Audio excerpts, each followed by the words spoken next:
जय माँ काली आप सभी को। कैसे हो आप सभी? मुझे आशा है कि आप सभी बहुत अच्छे होंगे और सभी स्वस्थ होंगे। माँ काली का आशीर्वाद और उनकी कृपा सदैव आप पर और आपके समस्त परिवार पर बनी रहे। मैंने माँ काली को कैसे पाया कि सीरीज हम सभी चला रहे हैं और इन्हीं वीडियो पर आप मुझे अपनी समस्या रखते हैं और कमेंट करते हैं, जिनके प्रश्नों के उत्तर मैं लाइव में आकर भी देती हूँ और वीडियो बनाकर भी देती हूँ और टेलीग्राम पर भी देती हूँ। मतलब मैं कोशिश करती हूँ हर प्रकार से कि आपके मन में जो वहम है माँ काली को लेके वो मैं दूर कर सकूँ और जितना मेरे से हो सके मैं आप लोगों की हेल्प कर सकूँ। ठीक है। तो अगर आपने वो वीडियो नहीं देखे हैं कि मैंने माँ काली को कैसे पाया, आप उनको देख लीजिए। बहुत सारे प्रश्नों के उत्तर आपको उन्हीं वीडियो से मिल जाएंगे। इसके अलावा कोई आपका प्रश्न रह जाता है तो आप मुझे कमेंट में पूछ लीजिए, या मैं जब लाइव आती हूँ तब लाइव में पूछ लीजिए करिए। लाइव में बहुत सारे प्रश्न रहते हैं तो जो मेरी नज़र में आते हैं मैं उनका जवाब दे देती हूँ, जो नज़र में नहीं आते हैं उनको मैं वीडियो बनाकर रिप्लाई दे देती हूँ, और जो बच जाते हैं उनको मैं टेलीग्राम पर जवाब दे देती हूँ। ठीक है। और इसके बाद भी अगर कुछ प्रश्न बच जा रहे हैं जो मैं जवाब टेलीग्राम पर भी नहीं दिए और क्या कहते हैं मैंने कमेंट में भी जवाब नहीं दिए, तो वो इंतज़ार करें। टेलीग्राम पर अगर वो पढ़े हैं और मेरी नज़र में आए हैं तो मैं रिप्लाई तो दूंगी ही दूंगी। हाँ, लेकिन मैं उन कमेंट के रिप्लाई उन प्रश्नों के उत्तर नहीं दूंगी जो बेफालतू के हैं। जैसे कि मेरे पास अभी एक दो कमेंट आए हैं, कमेंट नहीं, मुझे टेलीग्राम पर मैसेज आए थे कि हम अपनी बहू से परेशान हैं, हम तलाक चाहते हैं, हम कैसे तलाक करवाएं बहू बेटे का। ये इस तरीके के काम तो भैया अपने बस के बाहर है। अपन नहीं कर सकते ऐसे फालतू के काम, और ना मुझसे बोला करें करने के लिए। ठीक है। चलो, तो कुछ प्रश्न मैंने लिए हैं और मैं उन्हीं प्रश्नों को उठाती हूँ जिनसे बहुत लोगों को हेल्प हो सके। ठीक है। तो अब मैं अपना पहला प्रश्न ले रही हूँ। पहला प्रश्न है जशवीर कौर का। ये कह रही हैं, दीदी मैं भी माँ काली के नाम का जाप करना चाहती हूँ बहुत टाइम से, लेकिन मुझे किसी पंडित जी ने बहुत टाइम से काली की आराधना से रोक रखा है। वो बोले कि दुर्गा की पूजा करो आप, काली की पूजा तो तांत्रिक करते हैं। लेकिन मेरा अंदर से बहुत मन है माँ काली की पूजा करने का, साधना करने का। देखो, मेरा यूट्यूब चैनल बनाने का उद्देश्य तो पहला यही है कि मैं आप सबको माँ काली से जोड़ सकूं, आप लोगों के मन में जो माँ काली के प्रति डर भरा हुआ है उसे मैं दूर कर सकूं। ठीक है। माँ काली कोई तांत्रिक देवी नहीं है। हाँ, लोग उनका तंत्र में प्रयोग करते हैं क्योंकि वो तंत्र मंत्र की भी देवी है, 10 महाविद्याओं में सर्वप्रथम है। ठीक है।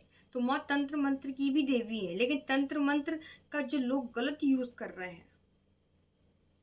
देखो, माँ काली से अगर आपने वचन ले लिया, ये तांत्रिक लोग क्या करते हैं, माँ काली की साधनाएं करते हैं, माँ को प्रसन्न करते हैं अपने कठोर तप के द्वारा। उसके बाद माँ से वचन ले लेती हैं कि माँ हम जो कहें वो आप करना, आप हमें ऐसा वचन दो। ठीक है। ये वचन वो ले लेते हैं। अब उन माँ काली की सिद्धि करने के बाद उस व्यक्ति के पास जो भी आएगा वो उससे पैसों की डिमांड करेगा कि ठीक है मैं आपको आपका काम करके दूंगा, आप मुझे इतने पैसे दो। अब व्यक्ति जिसकी अटकेगी वो तो कितने भी पैसे दे सकता है। वो पैसे देता है, बदले में वो माँ काली से जो उसने वचनबद्ध कर रखा है माँ काली को, क्योंकि माता काली जो है अपने वचन की बड़ी पक्की होती है, तो वो वचन के जरिए माँ से उल्टे काम करवाती है। माँ अपनी योगिनियों की तरफ उन कामों को करती है, लेकिन माँ मजबूर है, क्या करे। लेकिन अगर आप माँ काली को, जैसे दूसरे ने उसको तांत्रिक देवी के रूप में सिद्ध कर रखा है, लेकिन आपने उसी काली को माँ के रूप में सिद्ध कर रखा है। ठीक है।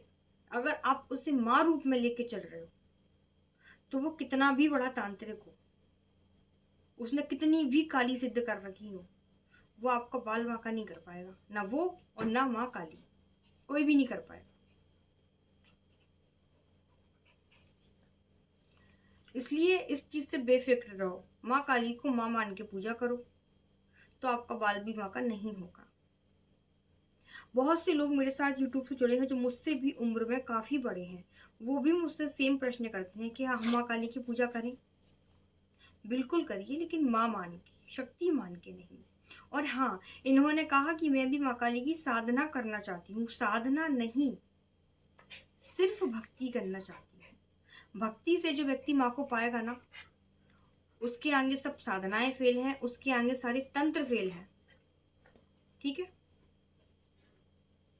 विशु मस्ती कर रहा है।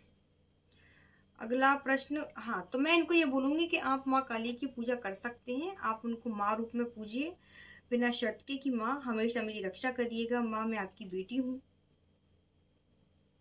ऐसा बोलिए, माँ आपके साथ माँ बन के चलेगी, न कि कोई तांत्रिक देवी। वो सिर्फ तांत्रिक देवी नहीं है। कलयुग में सबसे ज्यादा संकट काटने का काम, भूत प्रेत काटने का काम, लोगों की गोद भरने का काम, लोगों की परेशानियों का समाधान करने का काम माँ काली ही करती है। तो माँ काली फिर तांत्रिक देवी कैसे हुई? तंत्र से अच्छे भी काम किए जाते हैं, बुरे भी काम किए जाते हैं, वो तो आपके हाथ में है। आपके हाथ में अगर किसी बंदूक को थमा दिया जाए तो आप उसका सही यूज भी कर सकते हो, गलत यूज भी कर सकते हो। चाहो तो किसी निर्दोष को मार दो, या उससे किसी की रक्षा के लिए यूज कर लो, वो आपके ऊपर डिपेंड करता है। ठीक है। अगला प्रश्न है ऋतु का। ये पूछ रही है, जय माँ काली दी, माँ काली को दुर्गा के रूप में पूछ सकती हैं क्या? मुझे ये बताओ, माँ दुर्गा जो है वो अपनी मांग में सिंदूर लगाती है, किसके नाम का सिंदूर लगाती है वो? माँ काली भी अपनी मांग में सिंदूर भरती है, किसके नाम का भरती है वो? भगवान शिव के नाम का। तो माँ दुर्गा और माँ काली एक ही है। ठीक है, तो आप दुर्गा जी के सामने काली की स्तुति पढ़ो, काली के सामने दुर्गा जी की स्तुति पढ़ो, बात तो एक ही है, कोई दिक्कत नहीं है। माँ काली के रूप में, जैसे मेरी जो माँ काली है, मैं उनमें अपनी जितनी भी माँ है उन सभी को देख लेती हूँ, क्योंकि मैं माँ काली की अनन्य भक्त हूँ। अनन्य भक्त का मतलब अन्य कोई ना हो, जिसके अलावा कोई अन्य ना हो, वो है अनन्य। विशु, इधर आओ। ठीक है। तो हाँ, आप माँ काली को माँ दुर्गा के रूप में पूछ सकते हो, कोई दिक्कत नहीं है। अगला प्रश्न है रिम्पी शर्मा का। ये कह रही है, जय माँ काली दीदी, दीदी क्या माँ काली को कढ़ी चावल का भोग लगाया जा सकता है? बिल्कुल लगाया जा सकता है, कोई दिक्कत नहीं है। आप माँ काली को कढ़ी चावल का भोग लगा सकते हैं, जो आपके घर में रोजमर्रा में बनता है। जैसे जो लोग लड्डू गोपाल जी की नित्य पूजा उठाते हैं ना, दैनिक पूजा उठाते हैं, तो वो रोज में कुछ नए नए आइटम के भोग तो लगाते नहीं है लड्डू गोपाल को, वो वही खिलाते हैं जो वो खुद खाते हैं रोज। दाल रोटी चावल कढ़ी जो भी बन जाए, बस बिना लहसुन प्याज का। तो आप भी माँ काली को अपने घर में कढ़ी चावल का भोग लगा सकते हैं। आप रोटी का भोग लगा सकते हैं, पराठे का भोग लगा सकते हैं, शक्कर मिश्री रेवड़ी जो आपके हाथ में हो आप भोग लगा सकते हैं, बस वो शुद्ध होना चाहिए। ठीक है। और वो खाना भी किचन में तब बनाया गया हो जब वहां पे किसी प्रकार का कुछ जूठन न पड़ा हो, साफ करके। तो आप भोग लगा सकते हो कढ़ी चावल का, कोई दिक्कत नहीं है, वो सात्विक ही भोजन है। ठीक है। अगला प्रश्न है लता तिवारी का। ये बोल रही हैं, दीदी मेरी इष्ट माँ दुर्गा हैं, लेकिन कुछ दिनों से मुझे शिवलिंग के सपने आते हैं, इसका क्या कारण है, मुझे कृपया करके बताइए। ये वही बात आ गई, मैंने अभी भी बोला था कि माँ दुर्गा आपकी इष्ट है, तो माँ दुर्गा के पति कौन है? शिव जी ही तो हुए। तो अगर वो आपको सपने में दर्शन दे रहे हैं तो इसमें गलत क्या है? एक तो आप लोग प्रश्न इतने अजीब से पूछते हैं कि मुझे कुछ समझ में आ नहीं रहा। पहली बात तो किसी के सपने में देवी देवता आना बहुत किस्मत की बात है। अगर देवी देवता किसी के सपने में आ जाए तो उसमें भी आपको दिक्कत है कि क्यों आ रहे हैं, क्या हो गया। अच्छी बात है ना, आ रहे हैं तो। सपने में देवी देवताओं का दिखना, साधु संतों का दिखना, किन्नरों का दिखना, गाय का दिखना, मंदिर दिखना, और धार्मिक ग्रंथ भागवत महापुराण इस तरीके के जो ग्रंथ होते हैं वो दिखना, ये बहुत शुभ होता है। ठीक है। तो अगर भगवान शिव जी के शिवलिंग सपने में दिख रहे हैं तो अच्छा संकेत है, कुछ बुरा संकेत नहीं है ये। माँ दुर्गा, माँ काली, शिव जी सब एक ही हैं। ठीक है।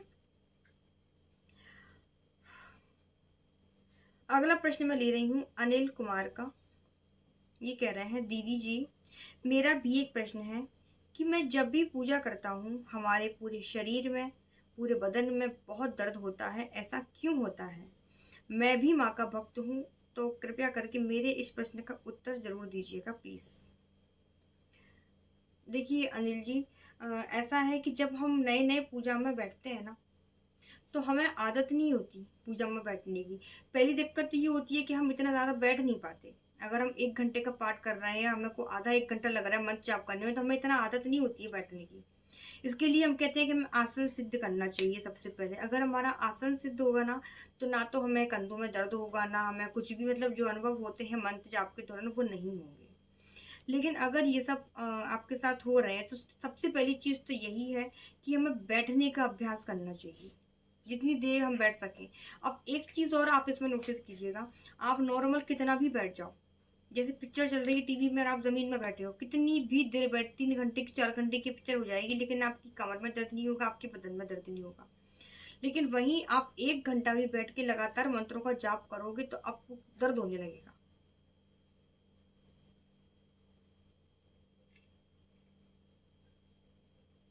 तो ये होता है मंत्रों की ऊर्जा के कारण। जब हम लगातार मंत्र का जाप करते हैं तो हमारे चक्र खुलने लगते हैं धीरे धीरे। तो हमारे बॉडी में जो है 7 चक्र होते हैं, तो इन 7 चक्रों के अलग अलग अनुभव होते हैं। जब वो हमारी जो ऊर्जा है वो मूलाधार चक्र से ऊपर की तरफ उठती है, तो हमें अलग अलग अनुभव होते हैं। जब वो ऊर्जा पहले चक्र पे होती है तो अलग अनुभव होंगे, दूसरे चक्र पर होगी तब अलग अनुभव होंगे, इस प्रकार अलग अलग अनुभव होते हैं। तो इसका कोई इलाज नहीं है, बस जो इस चीज़ को सह जाता है वो आगे निकल जाता है, और जो डर के छोड़ देता है कि बहुत दर्द हो रहा है, हमसे नहीं हो रहा है, तो वो कुछ भी नहीं कर सकता। ऐसे समझिए कि जब कोई व्यक्ति जिम जाता है ना, बहुत मोटा है, हट्टा-कट्टा है, और अपने आप को फिट करने के लिए जब वो जिम में जाएगा, एक्सरसाइज करेगा, तो उसे पूरी बॉडी में बहुत भयंकर दर्द होगा। बहुत भयंकर, मतलब उसका शरीर ऐसा हो जाएगा कि उसे किसी ने मारा पीटा हो डंडों से, लट्ठों से। जिम ना जाओ, नॉर्मली अगर आप दौड़ लगा दोगे तो आपकी हालत खराब हो जाएगी। क्यों? क्योंकि उस फील्ड में नया है। लेकिन अगर वो इस सब से डर के ये सब करना छोड़ देगा तो कभी फिट ही नहीं हो पाएगा, है ना? इसी प्रकार ये साधनाएं होती हैं। लोगों के पास इतनी सिद्धियां होती हैं, इतने मंत्र उन्हें सिद्ध कर रखे होते हैं, देवी देवता सिद्ध कर रखे होते हैं, वो ऐसे ही थोड़ी ना हो जाती है, वो सहते हैं। और सिर्फ सहना ही है, आग में तपोगे तभी जाके कुछ मिलेगा। ऐसे कम टाइम में बहुत से मुझे मैसेज आते हैं कि कम समय में प्राप्त होने वाली सिद्धियां बता दो, तो ऐसा कुछ नहीं होता है। और जो ऐसा बोलते हैं वो फालतू की बकवास है। ठीक है, मेरा तो खुद का एक्सपीरियंस है, मैं किसी के पास जाती नहीं हूँ पूछने के लिए, कर रखा है तो मुझे पता है। ठीक है, मैं जब साधना करती थी ना, मैं जब मंत्र जाप करती थी स्टार्टिंग में, जब मुझे आदत नहीं थी, नई नई मैं इस फील्ड में थी, तो बहुत बुरी कंडीशन, रोने लगती थी मैं मंत्र जाप के दौरान, मैं रोती थी। लेकिन एक जिद थी कि मुझे करना है, कुछ भी हो जाए मुझे करना है बस। तो बस धीरे धीरे धीरे धीरे वो सब चीजें खत्म होती गई, और आज मैं यहाँ हूँ आप सबके सामने। ठीक है, चलो अगला प्रश्न ले रही हूँ। अगला प्रश्न है कमल जीत का। ये कह रहे हैं, कह रही हैं, लड़की है ये, मैं माँ काली को बचपन से मानती हूँ। अभी मेरी शादी हो गई है, मैं जाप करना चाहती हूँ, पर इसमें गुरु की आवश्यकता होती है क्या? ऐसा कुछ नहीं है कि आप माँ काली की पूजा करोगे तो गुरु की आवश्यकता पड़ेगी। गुरु की आवश्यकता बिल्कुल नहीं है। अगर आप एक नॉर्मल पूजा पाठ करते हो, उनको माँ मान के सुबह शाम चालीसा पढ़ रहे हो, मंत्र जाप कर रहे हो, और उनको भोग दे रहे हो, और उनको एक माँ के रूप में देख रहे हो, शक्ति के रूप में नहीं, एक माँ के रूप में देख रहे हो, तो आपको कोई गुरु की आवश्यकता नहीं है। आपके घर में भी तो अपनी माँ है ना, तो आप उनको, उनसे बातें करना, उनके संग टाइम स्पेंड करना, उनको प्यार करना, लाड़ करना, ये सब गुरु की आज्ञा से करते हो क्या? इसी प्रकार वो भी हमारी माँ है। कोई गुरु की आवश्यकता नहीं है माँ काली की नॉर्मल पूजा पाठ में। देखो, गुरु की आवश्यकता कब होती है? जब हमें सवारी हो, आने वाली हो, हमें मंत्रों की ऊर्जा अनियंत्रित हो रही हो, ठीक है, या हमें कोई साधना करनी हो जिसमें गुरु की आवश्यकता हो, सुरक्षा घेरा की जरूरत हो, तो हमें जो है गुरु की आवश्यकता होती है। वर्षाते हमें गुरु की आवश्यकता नहीं है। ठीक है, लेकिन मैं कहूँगी कि एक गुरु होना बहुत आवश्यक है। मतलब इतना बड़ा ये संसार है कि आपको एक योग्य गुरु नहीं मिल पा रहा है। और अगर आप एक योग्य को ढूंढने पर तो भगवान नहीं मिल जाता है, लेकिन अगर आपको एक गुरु नहीं मिल रहा है तो इसका मतलब ये है कि आप अपने से ज़्यादा किसी को होशियार समझते ही नहीं हो। आप अपने आप को बहुत होशियार समझते हो, इसलिए आपको अपने से ज़्यादा ज्ञानी कोई मिल ही नहीं रहा। ऐसा नहीं है, संसार में बहुत बहुत ऐसे ऐसे संत हैं जिनके दर्शन भी दुर्लभ है। तो उनको ढूंढिए, खोजिए और उनको गुरु धारण करिए, उनकी कृपा। संत बहुत किस्मत से मिलते हैं। शास्त्र कहते हैं अन्न का एक भी कण और संतों के साथ बिताया एक भी क्षण व्यर्थ नहीं जाना चाहिए। अगर कोई संत आपकी जिंदगी में चलकर आए ना, तो उसके पैर पकड़कर उससे पूछ लो कि आपको भगवान कैसे मिलेंगे, क्योंकि ईश्वर की प्राप्ति कैसे होगी ये एक संत से बेहतर कोई नहीं बता सकता। ठीक है, संत से कभी ये फालतू की चीजें मत पूछना कि हमारे बहू बेटे लड़ रहे हैं, हमारी बहू को बच्चे नहीं हो रहे, हमारी पति पत्नी में बन नहीं रही, या हमारी बिल्डिंग कब बनेगी, प्लॉट कब खरीदेंगे। ये फालतू की ये संतों से मत पूछना। जब संतों की कृपा हो जाएगी, जब ईश्वर की कृपा हो जाएगी, तो ये सारी चीजें अपने आप हो जाएंगी। संतों से वो पूछो जो पूछने की चीजें, गुरु से वो पूछो जो पूछने की चीजें। फालतू की चीजें मत पूछा करो। हर चीज में आपको सुख मिल जाएगा, तो आप जो पाप करके आए हो उनको भोगेगा कौन। ठीक है, अगला प्रश्न है आर्यन का। दीदी, माँ का नावन मंत्र जाप करने से भी क्या माँ काली मुझे मिलेंगी? देखो, माँ काली मिलेंगी का क्या मतलब है? सवारी? नावन मंत्र का जाप करने से क्या सवारी मिलेगी? अगर ऐसा पूछना चाह रहे हैं तो बिल्कुल नहीं मिलेगी। क्यों चाहिए आपको सवारी? जब आनी होगी तो अपने आप आ जाएगी, आपको मांगने की जरूरत नहीं है। ठीक है, और पहली बात तो सवारी मांगनी ही नहीं चाहिए ईश्वर से कभी भी। हम तो बिना सवारी के सब कुछ लोगों के भले हो रहे हैं हमारे द्वारा, हमें तो कोई सवारी नहीं आती। और जिनको हर कभी सवारी आ रही है ना, वो सवारी होती नहीं है। माता काली इतनी फ्री नहीं है कि मुंह उठा के कभी भी चली आएंगी, बहुत काम है उनके पास। जिनको कभी भी सवारी आ रही है, जो कभी भी अनियंत्रित ऊर्जा, वो काली नहीं हो सकती। प्रचंड शक्ति है, हर कभी शरीर में प्रवेश नहीं करती है ऐसे।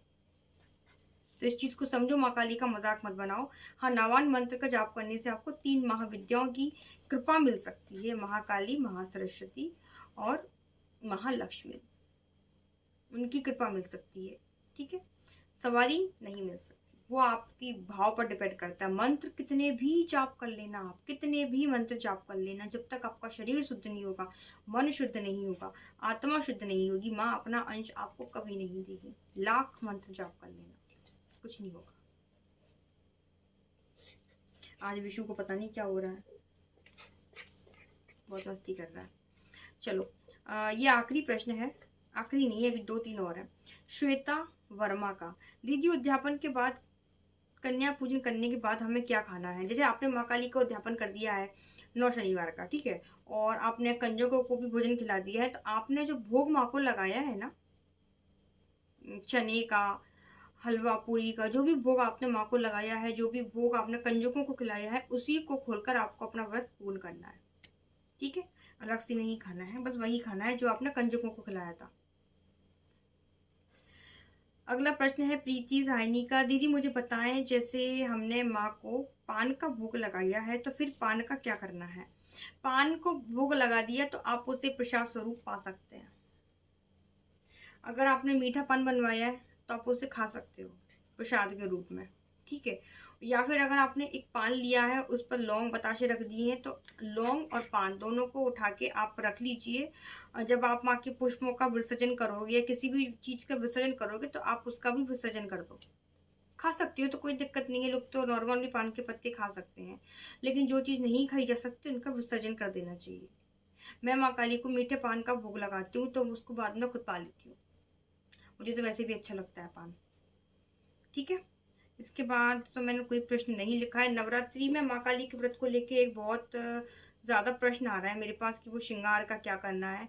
श्रृंगार आप यूज़ कर सकते हो तो कर लो, नहीं तो आप उसको विसर्जन कर दो या किसी कन्या को दे दो। ठीक है, कलश का भी एक प्रश्न आया था मेरे पास। कलश का प्रश्न ये था कि जो हमने कलश रखा है तो उसका मतलब वो हर शनिवार को रखना है क्या? हाँ, वो हर शनिवार को ही रखना है। जैसे आपने आज इससे व्रत चालू करे हैं, तो वो जो नारियल रहेगा उसको आप लाल कपड़े में लपेट कर अपनी पूजा के घर में रख दो। अगला शनिवार जब आए तो उसे वापस से कलश पर रख लो, और उस पानी को आप क्या कहते हैं, पौधों में डाल सकते हो। ठीक है, वीडियो बहुत लंबा हो गया। चलो तो मिलती हूँ आपसे नेक्स्ट वीडियो में। कोई और प्रश्न हो तो मुझे कमेंट कर दीजिएगा। ठीक है, मैं और कुछ ऐसे कमेंट करो जिससे लोगों को जानकारी मिले। फालतू के कमेंट मत किया करो कि हमको सवारी चाहिए, या हमको बहू बेटे में झगड़े हो रहे हैं तो तलाक करवाना है। इस तरीके के प्रश्न मत किया करो, मैं कुछ नहीं कर सकती, मैया भी कुछ नहीं करेगी। माँ को घर जोड़ना आता है, ना कि तोड़ना। बाकी वो आपके कर्म के ऊपर डिपेंड करता है भैया। ठीक है, चलो मिलते हैं दूसरे वीडियो में। सभी को जय माता दी, जय माँ काली, धन्यवाद। विशु को पता नहीं क्या हो गया। चलो, जय माता दी।